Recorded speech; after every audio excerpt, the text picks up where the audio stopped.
আমি আগের একটা ভিডিওতে বলেছিলাম যে একটা মেয়ের তার পিরিয়ড হচ্ছে তৈরি হওয়ার জন্য তার বডির 17% ফ্যাট থাকা জরুরি এবং হচ্ছে তার পিরিয়ডটা রেগুলার হওয়ার জন্য মানে মাসিকটা রেগুলার হওয়ার জন্য তার বডির ফ্যাট কিন্তু 22%, বডির ওজনের 22% হওয়া জরুরি। আজকে আমরা জানবো কেন এটা জরুরি। আমাদের এই ফ্যাট সেল থেকে ল্যাপটিন নামে একটা পেপটাইড হরমোন রিলিজ হয়।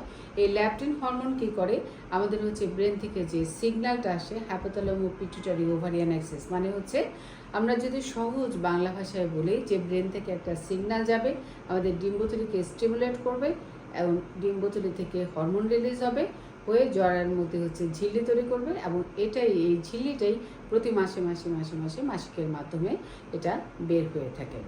তো সুতরাং এই ল্যাপটিন হরমোন কিন্তু একটা গুরুত্বপূর্ণ ভূমিকা পালন করে আপনার হচ্ছে মাসিকটাকে রেগুলার করার জন্য। সুতরাং হচ্ছে একেবারে শুকনো হয়ে যাবেন না, আবার বেশি মোটাও হয়ে যাবেন না। মোটা হলে কিন্তু পিসিওএসের চান্স বেড়ে যাবে, আর বেশি শুকিয়ে গেলে কিন্তু আপনার ল্যাপটিন হরমোনের অভাবে মেনস্ট্রুয়েশন ঠিকমতো এস্টাবলিশ হবে না।